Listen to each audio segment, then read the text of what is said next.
Now, before the agenda of man, we need to do first the agenda of God. Ano po ang agenda ng Diyos? Ang turuan ang kanyang bayan. Ang turuan ang mga pinili ng Diyos upang sila ay tumatag sa kanilang pagsunod kay Kristo Jesus. This morning, ang nais ko pong ulit-ulitin na message po sa ating lahat, and I believe in my heart, this is the need of the hour. This is the need of the global people, ang buhay Kristiyano.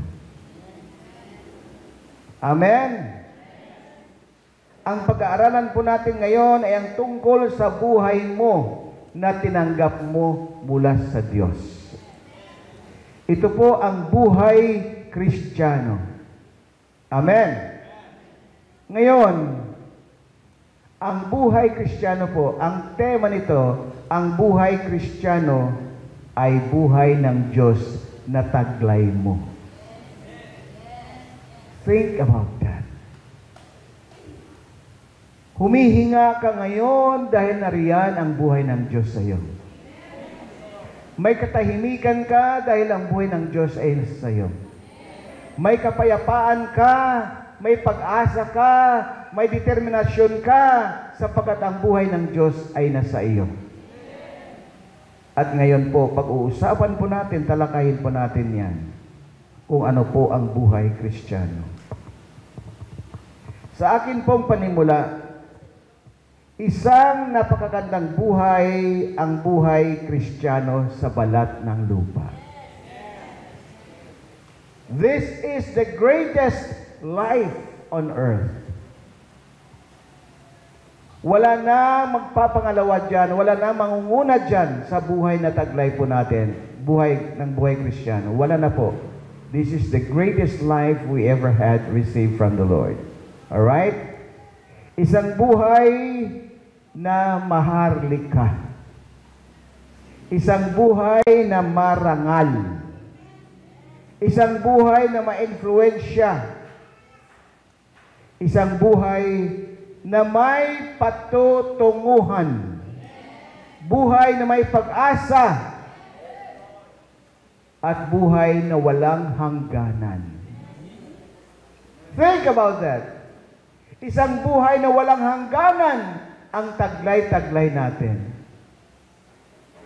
Now, tingnan po natin ang bawat yugto, bawat scripture na nagpatotoo po na ang buhay Kristiyano ay isang napakataas na klase ng buhay na ipinagkaloob ng Diyos sa ating lahat. Do you agree? Amen. Una po sa John chapter 1 verse 12. Sinasabi po sa John 1:12, yet to all who did receive Him, to those who believe in His name, He gave them the right. He gave the right to become children of God. Amen. Sa aking Tagalog po, ang sabi dito, subalit ang lahat ng nakarinig at tumanggap at sumampalataya kay Kristo Jesus, sila ay binigyan ng karapatan na magiging anak ng Diyos. Now, take the word karapatan. Pag ang Diyos po ay nagbigay ng karapatan, hindi po ito katulad po ng tao, na kapag ang tao po ay nagbigay ng karapatan at lumabag doon sa alituntunin, sinasabi ng tao, babawiin ko yan. Hindi na sa iyo yan. Subalit ang Diyos po hindi. Ang Diyos po, pag nagbigay ng karapatan, it is forever. For as long as you follow the Lord. Amen? Alright. Now, ano po ang ibig sabihin kung ikaw ay anak ng Diyos? Ang ibig pong sabihin, ikaw ay tagapagmana ng buhay na walang hangganan. ikaw ang tagapagmana ng mga pangako ng Diyos. Hindi ikaw tagapagmana ng pangako ng sanlibutan, sapagkat yan ay natutunaw, hindi maasahan. Subalit pag ikaw ay tagapagmana ng pangako ng Diyos, maaasahan mo talaga yan. Sinasabi pa po ng Diyos, ang sino mang nagtitiwala sa Diyos ay hindi mapapahiya. There is no failure in you when you are the heir of God's promises. Amen po ba? So bilang anak ng Diyos, taglay po natin ang kapangyarihan laban sa ating mga kaaway. Amen? Kanina po, nagpapahayag po ang Diyos sa akin. Sabi, kaya ako, labis ang aking pagsampa sa Diyos kaina doon sa speak the name of Jesus. Speak His holy name.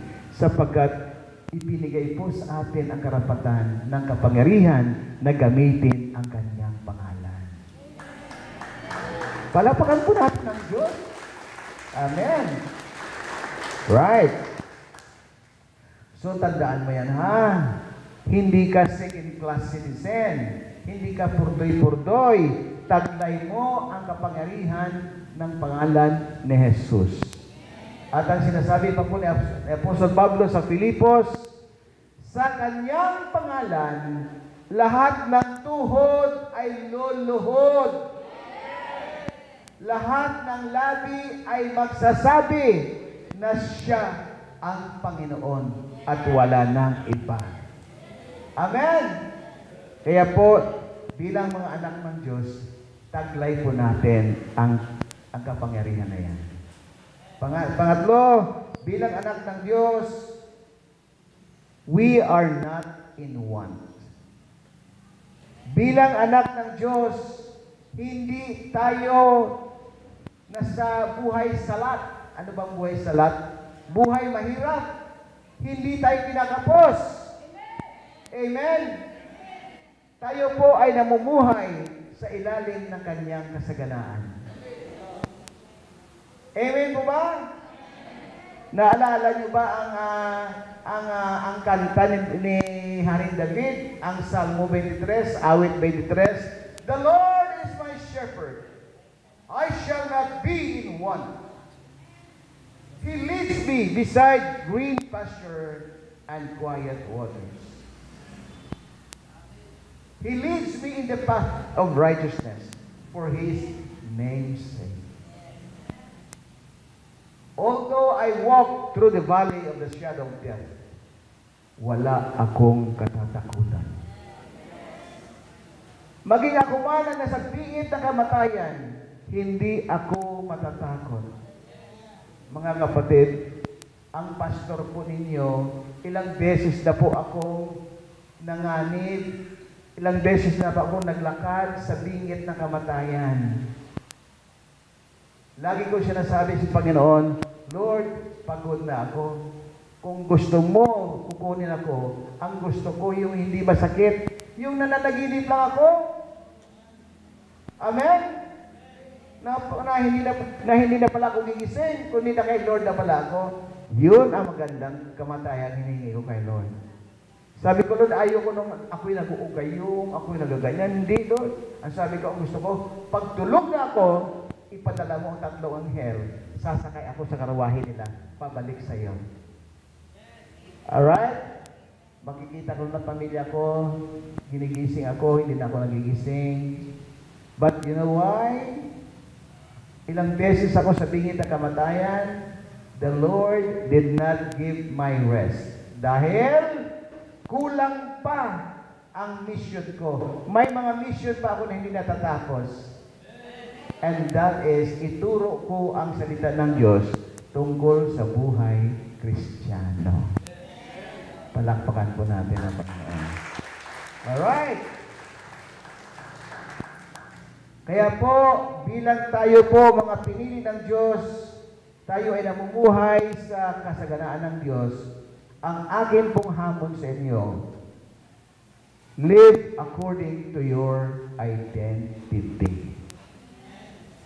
Mga kapatid, kung tayo po ay talagang namumuhay ayon sa ating identity, sa ating status, sa ating pagkatao, sa ating buhay Kristiyano, maraming mga Kristiyano din sa palibot natin na magsasabi, kakaiba ikaw.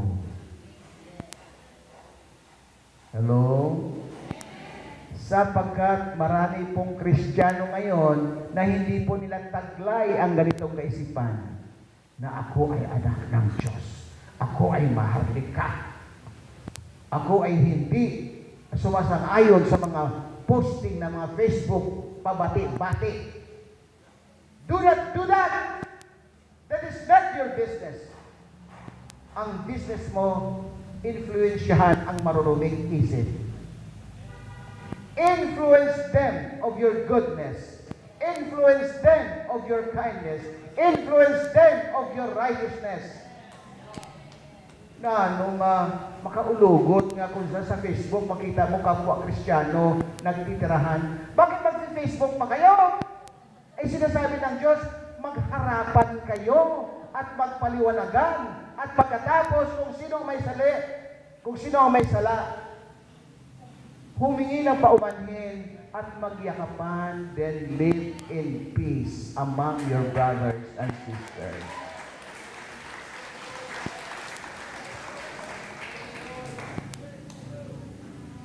Tama po ba sinasabi ni Pastor? Amen. Alright? Kaya nga po mga kapatid, live according to your identity. Taglay mo ito lagi. Dala-dalain mo identity. Kasi marami po mga Kristiyano ngayon sa palibot natin, nagkukunwaring mga Kristiyano. Pero taglay-taglay ang tagduay. Taglay-taglay ang gin. Alright, taglay-taglay ang madyong, tong-its, kung ano-ano pa. Mga kapatid, this is the truth. Maraming mga Kristiyano na hindi nila ang kanilang ID bilang anak ng Diyos. They do not know that. Minana lang nila kanilang pagiging Kristiyano kasi sabi ng magulang, anak, Kristiyano bala kita, dapat kung Domingo magsimba kita, atong papurihan ng Diyos. Oo nga, sabi ng anak, lumaki ang anak na gano'n ang kaisipan. Anak, Kristiyano siya, dapat siya magsimba. Pero pag-abot sa simbahan, daw siga. Nakaganyan pa. I speak the name of Jesus. Pero ang gamot, gapos. Mga kapatid, ang pinalayang Kristiyano mula sa gapos, pagdating ng pagpupuri, gumaganyan sa Diyos. Gumaganyan! Diba? Nakita mo si Kuya Domi kanina, ang liit-liit na tigulang ito, pero grabe pa sa utot sa Diyos. Alright? Talo si Gudi. Okay. Ay si Gudi hindi makakilos dahil sa buyon. Pero si Doming, grabe, kay wala buyon. Alright? Amo inaiya ang Kristiyano nga malaya. Pero kung Kristiyano ka nga nagdako ka lang bago sa tradisyon, sa reliyon, tapos pag-abot sa simbahan, wala, nagadayaw ng tanan-tanan, daw di na makanto ang ila espiritu, pero ikaw yain mo yung pagwa mo, ganyan pa rin. Pagwa mo sa simbahan, ganyan pa rin. Wala kang pakinabang doon sa sinasabi ng Diyos. Mga kapatid, ang mga anak sa Diyos, demonstrative. Hindi nila tinatago ang kanilang pagiging Kristiyano, ang pagiging anak ng Diyos. Hindi nila tinatago yon. Amen? Alright. Ngayon, una pa lang yan ha, anak ng Diyos tayo. Ang pangalawa, tayo'y tinatawag na mga anak na pinagpala ng Diyos. Nasa Matthew chapter 5, verses 1 to 16. Ako na po ang magbabasa niyan. Okay? Sinasabi po dito sa Matthew chapter 5. Ito po ang tungkol po sa sermon ni Jesus nung siya po ay nag-sermon sa kanyang mga tagasunod sa bundok ng Olibo. Ang sinasabi dito, nang makita ni Jesus na napakaraming tao, umakyat siya sa bundok. Pagkaupo niya, lumapit ang kanyang mga alagad at siya'y nagsimulang magturo sa kanila.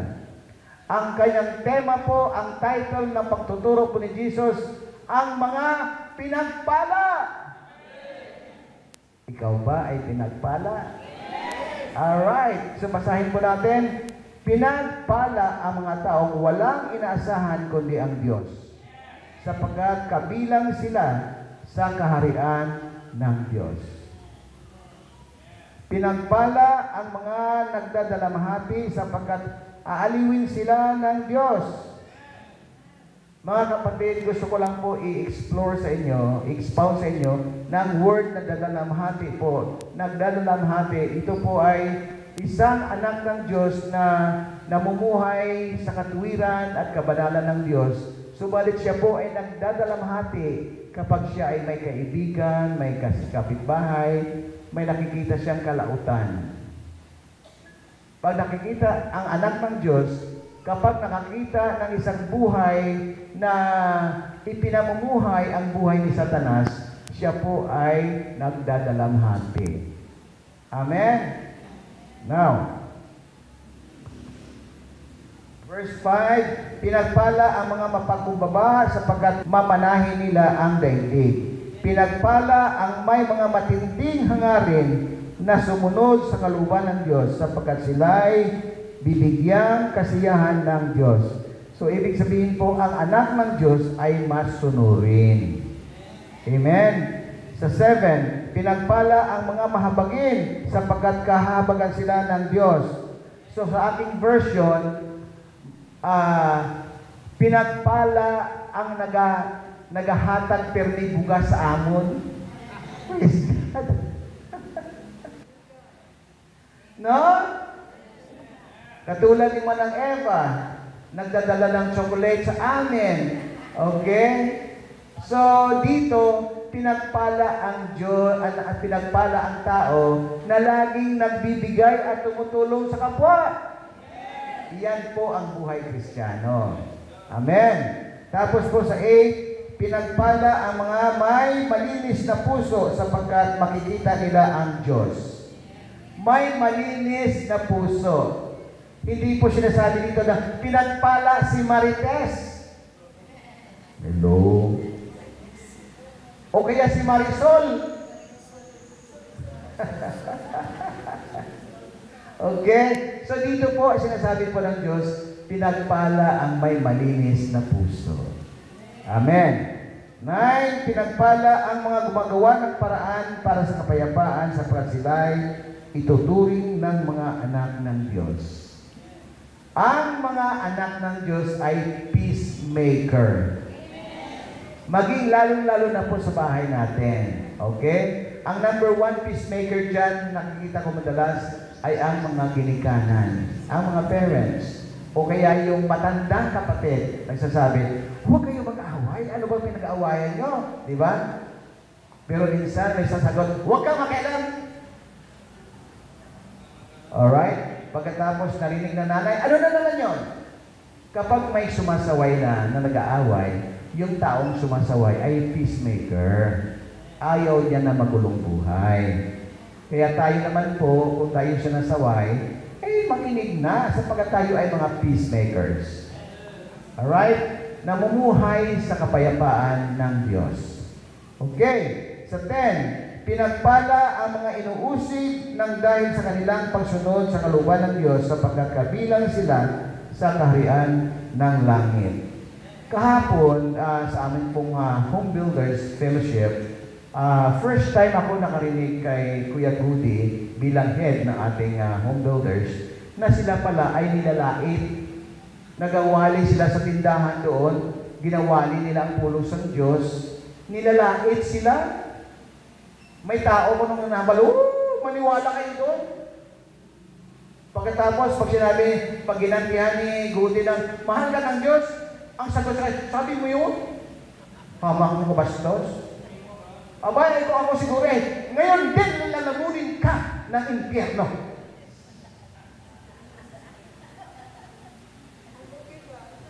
Kasi malupit talaga ako pagka Diyos lang binabastos eh. Di ba? Kaya ang ganda, paulanan mo agad siyang apoy. Gudi, pag may lumalait pa, ulanan ka ng apoy ngayon.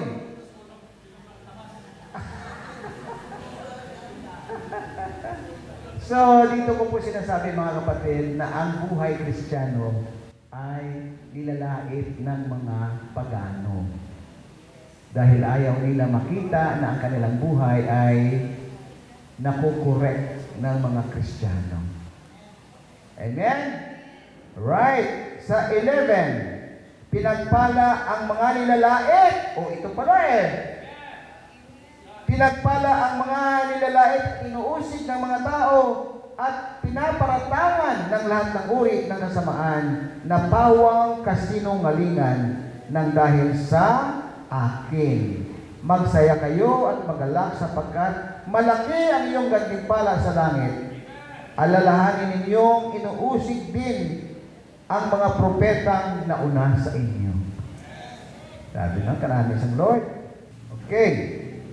At dito naman po sa verse 13, kayo ang asin ng sangkatauhan. Ngunit kung ang asin ay mawalan ng alat, paano pa ito mapapaalat muli? Hindi ba wala na rin itong kabuluhan, kundi ang itapon at tapakan na lamang ng tao? Kayo ang ilaw ng sanlibutan. Ang isang lungsod na nakatayo sa ibabaw ng burol ay hindi maitatago. Mga kapatid, ang sinasabi po dito ni Jesus, bilang mga anak ng Diyos, kayo po ay asin at ilaw. Subalit, sinasabi po ng Diyos na bago mo gamitin ang asin sa labas, gamitin mo muna ang asin at ilaw sa loob ng iyong tahanan. Sapagkat kapag ang lahat ay nakakondisyon na ng ganang buhay bilang asin at ilaw, sila ay lalabas na dala ang kabutihan ng Diyos. Sila ay lalabas na makikita ang katwiran ng Diyos.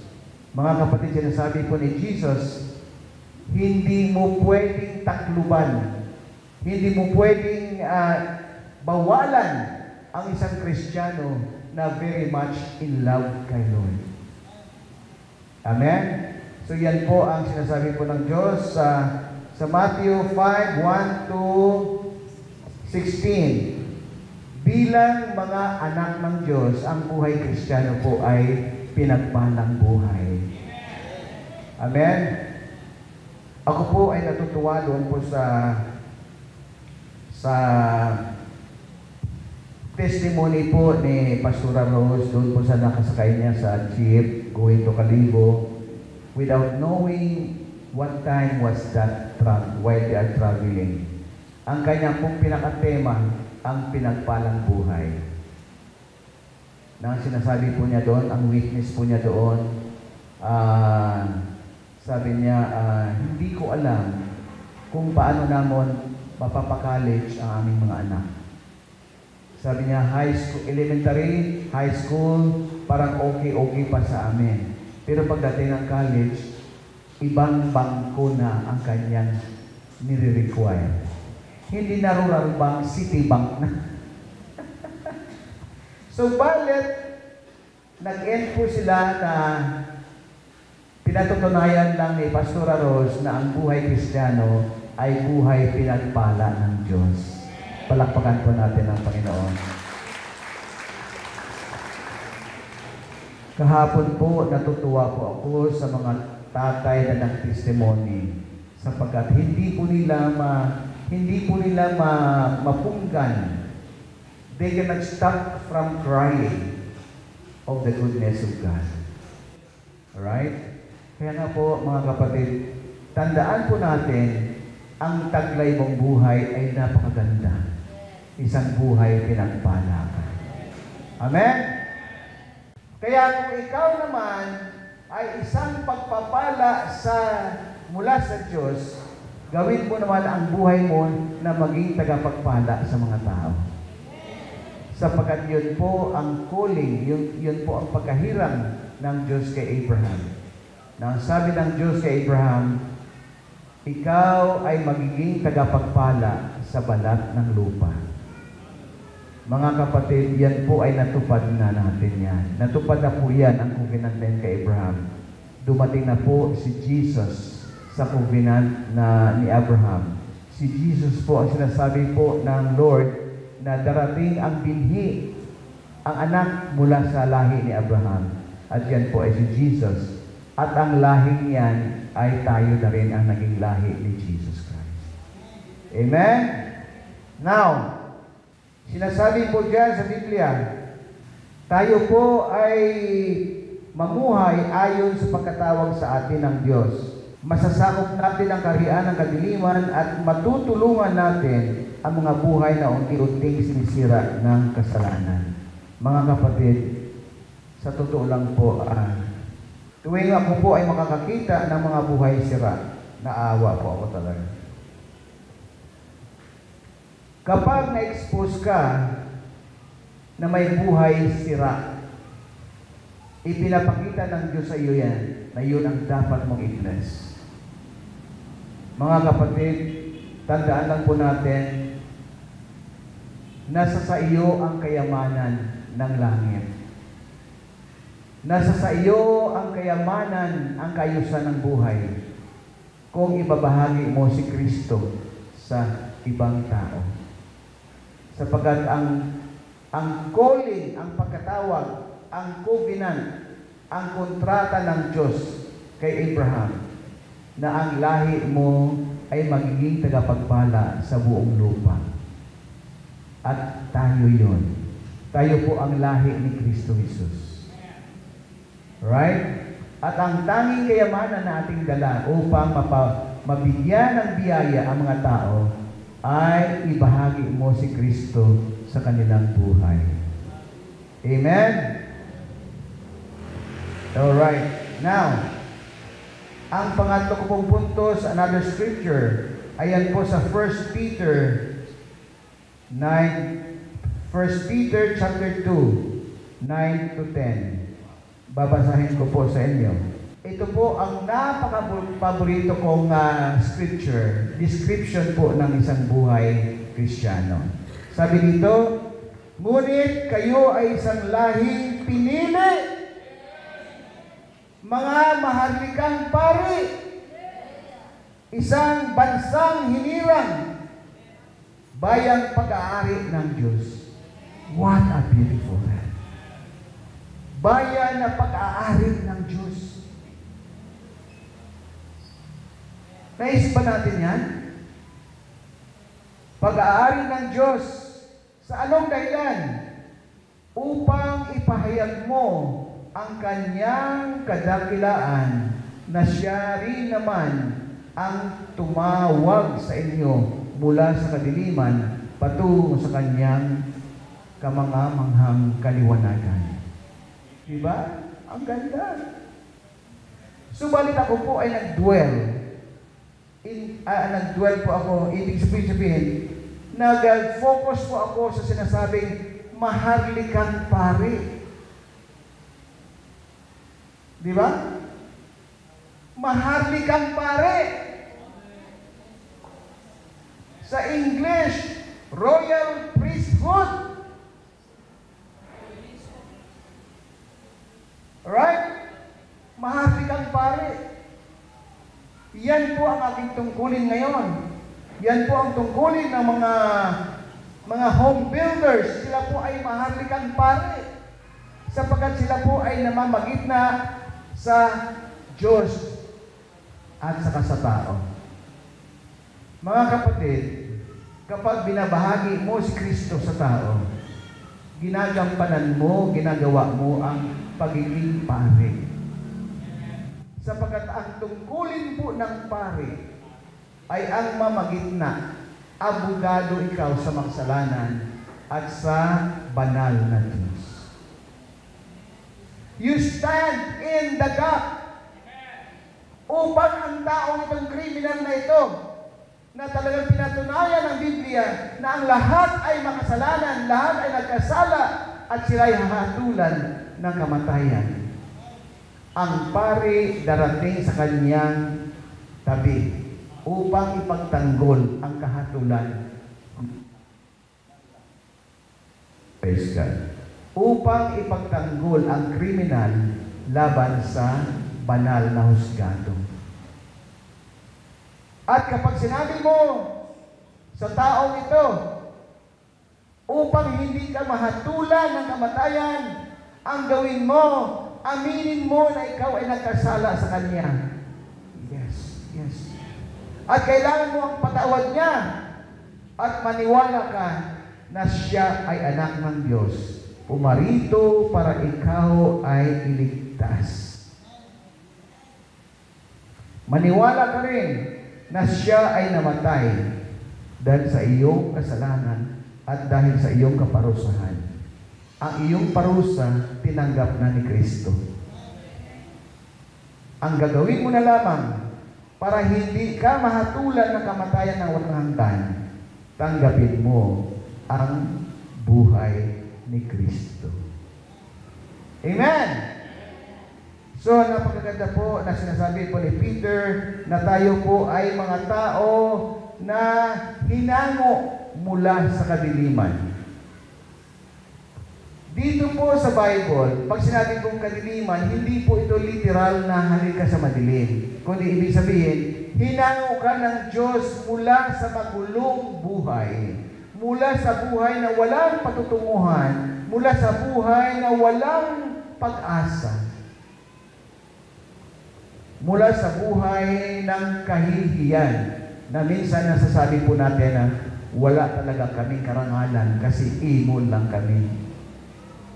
Mga kapatid, literal na totoo yan. Kung ikaw ay wala pa kay Kristo, imol ka talaga.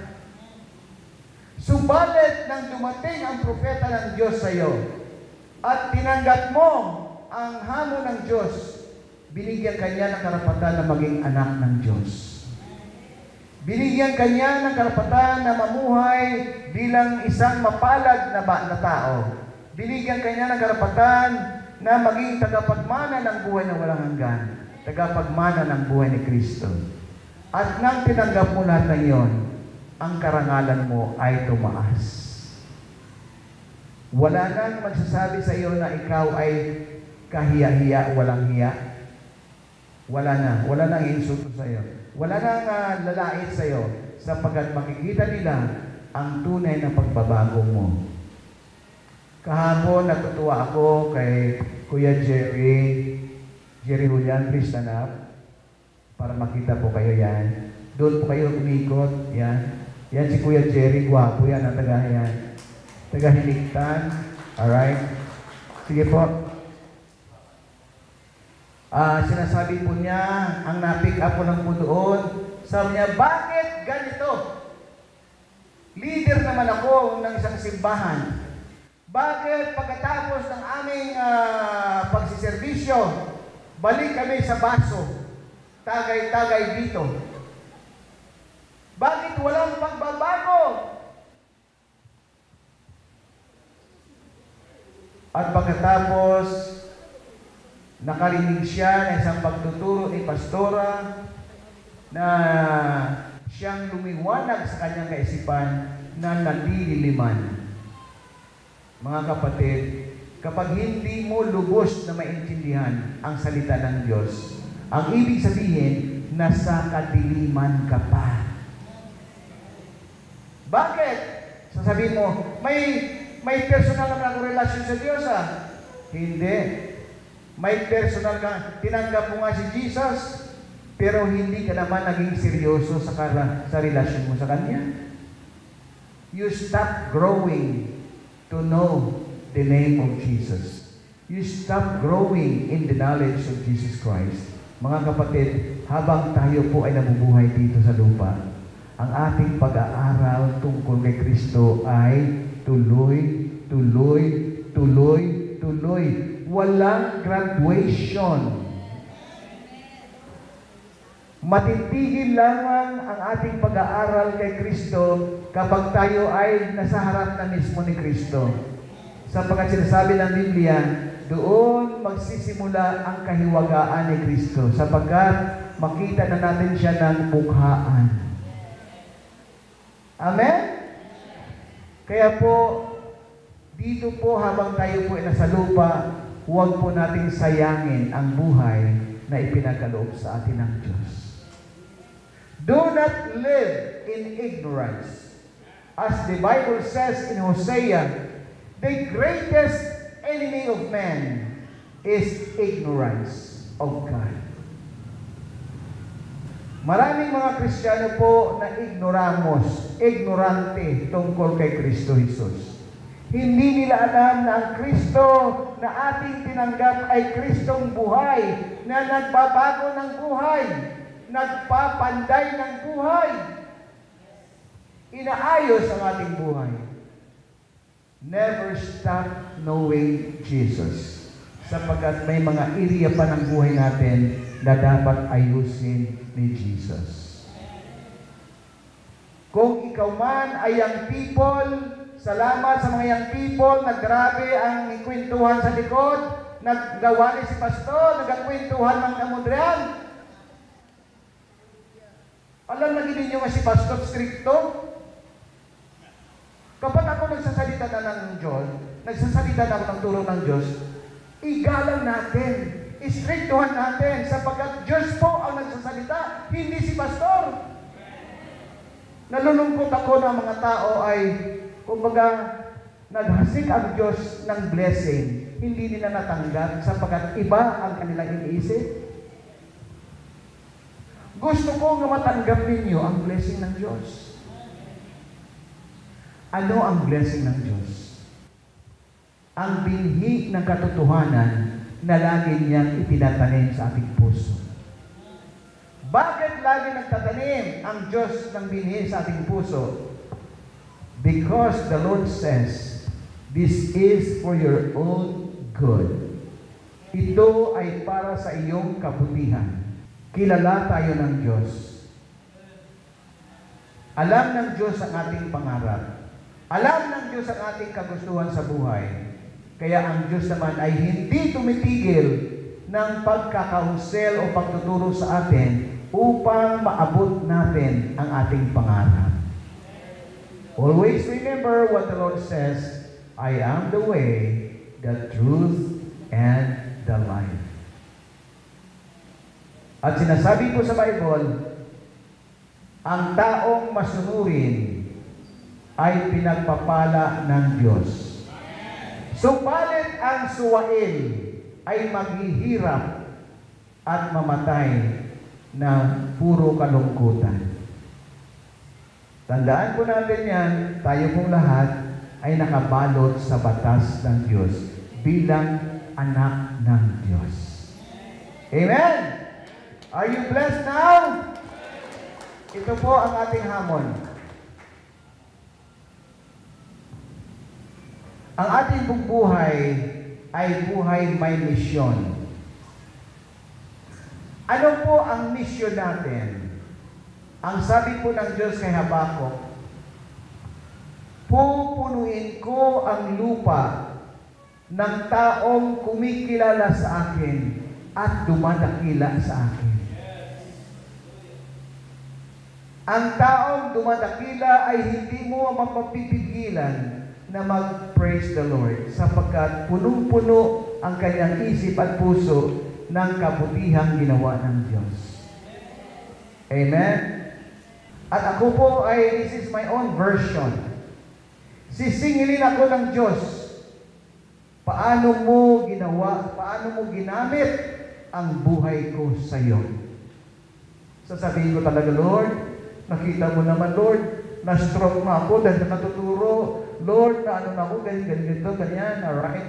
Pero Lord, ang akin pa rin gusto, ang buong antabas ay mamumuhay sa ilalim ng pamamahala ni Kristo Jesus. Amen? Maganda po ang buhay na si Kristo po ang namamahala. Amen? Do not forget that. Ang pamamahala ni Kristo Jesus ay nakabatay sa konstitusyon. Ito po ang ating constitution. Never forget that. This is our constitution. Dito nakasalalay ang ating buhay Kristiyano. Nakasalalay ang buhay pagpapala. Nakasalalay ang buhay misyon ng Kristiyano. Amen po?